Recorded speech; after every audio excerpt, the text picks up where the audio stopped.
Yarpur union Awami লীগের সকল নেতৃবৃন্দ এবং আজকে যে সভাপতি আমাদের ঘোষবাগের কৃতি সন্তান, ঘোষবাগের প্রত্যেকটা প্রতিষ্ঠানের সাথে যার নামটি আছে সভাপতি হিসাবে, সে আজকে এই অনুষ্ঠানের সভাপতি আমার শ্রদ্ধাভাজন নানা হাজী আব্দুর রহমান ভূঁইয়া সাহেব আজকের অনুষ্ঠানের সম্মানিত সভাপতির পদটি চেয়ারটি অলঙ্কৃত করেছেন।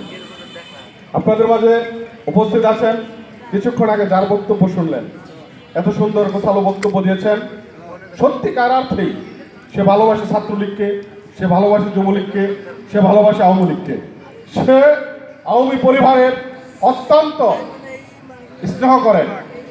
তাই আমার একজন অভিভাবক, সে আমার শ্রদ্ধাভাজন চাচা, সবার উপজেলা আওয়ামী লীগের সাংস্কৃতিক বিষয়ক সম্পাদক হাজী জমত আলী দেওয়ান আপনাদের মাঝে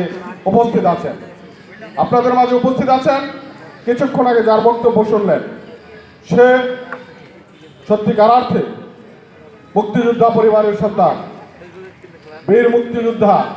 জিরামরে যে এলাকাটিতে আমরা বিএনপির ঘাঁটি হিসেবে জানি, সে এলাকায় রাজনীতি করে এখন কত আওয়ামী লীগ বাড়িছে জিরামরে, অনেক অনেক কথা শুনি, কিন্তু আমরা নির্বাচনের দিন দেখেছি আমি, রাজু, জমত চাচা, আরো অনেক, মুসা, আওয়ামী লীগের জাহের ভাই, লেখক চাচা, আরো অনেকে আমরা যেভাবে পরিশ্রম করে আজকে যে আমাদের মাননীয় সংসদ, সাভার উপজেলার সংসদ আমরা নির্বাচিত করতে পেরেছি, আমরা মাননীয় মন্ত্রী পেয়েছি, তার জন্য যে অক্লান্ত পরিশ্রম করেছে, সেই বিএনপির দানের শেষের ক্যান্ডিডেট ছিলেন সেই সালাউদ্দিন বাবু, তার সাথে প্রতিবাদ করেছে, জিরাব স্কুলের মাঠে তার সাথে বিদ্রোহ ঘোষণা করেছে এবং চ্যালেঞ্জ করে বলেছিল আমরা নৌকাকে বিজয় করব, পারলে আপনি ঠেকান।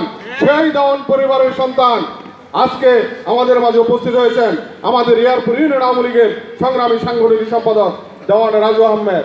সামনে সে ভবিষ্যতের একটা যুবলীগের, আশুলা থানা যুবলীগের সভাপতি প্রার্থী, কিন্তু আমি বলবো সে একটি কথাই বলেছে, আমরা মাদক মুক্ত, সন্ত্রাস মুক্ত সমাজ চাই।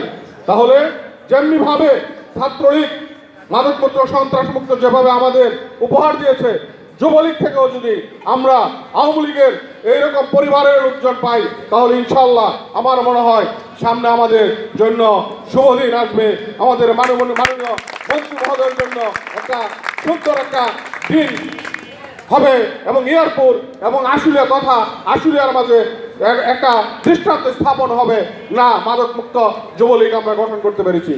উপস্থিত আছেন আমাদের ইয়ারপুর ইউনিয়ন আওয়ামী লীগের সংগ্রামী যুগ্ম আহ্বায়ক, যুগ্ম সাধারণ সম্পাদক আমার স্নেহের ছোট ভাই নাজিম। উপস্থিত আছেন আমার পাশে আমাদের দামসোনা থেকে আগত দামসোনা ছাত্রলীগের আহ্বায়ক সাজ্জাদ হোসেন বাবু। উপস্থিত আছেন আমাদের ইয়ারপুরের কৃতি সন্তান, আমাদের ছাত্রলীগের যেমনিভাবে বলেছেন আমার জমত চাচা, ইয়ারপুরের ছাত্রলীগের দিকপাল, যেমন দুইজনের নাম বললেই স্বপন, ফারুক বললেই হয়ে যায়। আসলে সত্যিকার অর্থে এরকম রাজনীতি সাংগঠনিক নেতৃত্ব থাকলে অবশ্যই সেই সংগঠন সুস্থ থাকে, সুন্দর থাকে। সে আমাদের ইয়ারপুর ইউনিয়ন ছাত্রলীগের সংগ্রামী সভাপতি এবং তার বাবা একজন মুক্তিযোদ্ধা, সেই মুক্তিযোদ্ধার সন্তান ফারুক মিয়া। আমরা একটি কথাই বলতে চাই, যুবলীগ বুঝি না, আওয়ামী লীগ বুঝি না, ছাত্রলীগ বুঝি না, এসব ছেলেদের যদি নেতৃত্ব না আনতে পারি, এইসব সন্তানদের যদি আমরা সামনে এগিয়ে দিতে না পারি, এটা হবে আমাদের ব্যর্থতা। তাই আমরা তাদের জন্য দোয়া করি এবং আপনি আওয়ামী পরিবারের যারা আছে সবাই তাদের জন্য দোয়া করবেন, তাদেরকে ভালো জায়গায় দেওয়ার ব্যবস্থা করতেই হবে, এটা তাদের করতেই হবে। উপস্থিত আমাদের জিরাবরের আরেক কৃতি সন্তান ছাত্রলীগের যুগ্ম সাধারণ সম্পাদক সুয়েব উপস্থিত আছেন আমার হাত ধরে, যাকে আমি ইয়ারপুর ইউনিয়ন ছাত্রলীগের সহসভাপতি বানিয়েছি, সেই চিত্রশাইলের কৃতি সন্তান আমাদের খলিল প্রধান। সামনে ছাত্রলীগের আরো ভালো জায়গায় আসবে, আশা করি আল্লাহ যেন তাকে তার মনের আশা পূরণ করে। আমরাও চাই সে সুন্দর জায়গায় আসুক, সেই খলিল প্রধান আপনাদের মাঝে উপস্থিত আছেন অনেক ছাত্রলীগ, যুবলীগ, আওয়ামী লীগের অনেক নেতৃবৃন্দ। আমি অনেকের নাম বলতে গেলে সময় হয়ে যাবে, আজানের সময় চলে এসেছে। আমি সবাইকে আজকে নতুন বছরের শুভেচ্ছা এবং অভিনন্দন।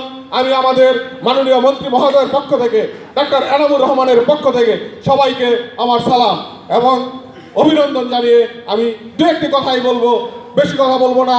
সেটি হচ্ছে, আজকে যে টুর্নামেন্টের ব্যবস্থা করা হয়েছে, আমি জানতাম না এত সুন্দরভাবে সে এত উপহার নিয়ে এভাবে একটা অ্যারেঞ্জমেন্ট করবে। আমি সত্যিকারে তার এই অনুষ্ঠান দেখে আনন্দিত এবং আজকের এই দিনে আমি অত্যন্ত গর্ববোধ করি এই ছাত্রলীগের প্রতি। কিন্তু একটি জিনিস বলতে চাই, আমরা মাদকমুক্ত সমাজ চাই। তাহলে কি হবে? আমাদের প্রয়োজন খেলাধুলা যারা করবে তারা কখনো মাদকের সাথে জড়িত থাকবে না। যারা খেলাধুলার প্রতি সবসময় যে অংশগ্রহণ করবে তারা মাদকের সাথে জড়িত থাকতে পারে না। তাই তাদের আজকের এই অনুষ্ঠান এবং তারা যে আয়োজন করেছে, আমি আবারও তাদেরকে আমাদের মাননীয় মন্ত্রী মহোদয়ের পক্ষ থেকে আমি তাদেরকে ধন্যবাদ জানাই এত সুন্দর একটা অ্যারেঞ্জমেন্ট করার জন্য। আমি বক্তৃতায় বেশি কিছু বলবো না, শুধু একটি কথাই বলবো, তোমরা যেভাবে আছো তোমরা আমাদের জন্য দোয়া করবা। আমরা তোমাদের গার্জিয়ান বা অভিভাবক হিসাবে আছি, আমরা তোমাদের সাথে থাকবো এবং তোমরা আমাদের পাশে থাকবা। ইনশাআল্লাহ আমাদের বিজয় নিশ্চিত। আমরা যেখানে যাব আমাদের বিজয় ইনশাআল্লাহ হবে। কারণ আমরা আওয়ামী পরিবার, আমরা আওয়ামী লীগের সাথে বেইমানি করি না। যারা আওয়ামী লীগের সাথে বেইমানি করে এসে যারা এখন আওয়ামী লীগ সাজতে চান, আমি তাদের উদ্দেশ্যে বলতে চাই, আপনারা হুঁশিয়ার হয়ে যান, কাজ হবে না। সুসময়ে বন্ধু মিলে আমাদের মাননীয় প্রধানমন্ত্রী একটি কথাই বলেছে, এই হাইব্রিডদের অবস্থান দিতে দেওয়া যাবে না। আপনারা সতর্ক থাকবেন, ত্যাগীদের মূল্যায়ন করতে হবে এবং আওয়ামী পরিবারকে মূল্যায়ন করতে হবে। পরিশেষে সকলকে একটি কথাই বলবো, আমরা সবাই ঐক্যবদ্ধ থাকলে ইনশাআল্লাহ হাইব্রিডরা আমাদের কোনো ক্ষতি করতে পারবে না, আমাদের এই দলে অংশগ্রহণ করতে পারবে না। এই বলেই আমি সবার সুস্বাস্থ্য কামনা করে আজকের আয়োজকদের ধন্যবাদ জানিয়ে, যারা আজকে এত সুন্দর আয়োজন করেছেন, ছাত্রলীগকে আমি ধন্যবাদ জানিয়ে আমি আমার বক্তব্য শেষ করছি। জয় বাংলা, জয় বঙ্গবন্ধু, জয় বাংলা।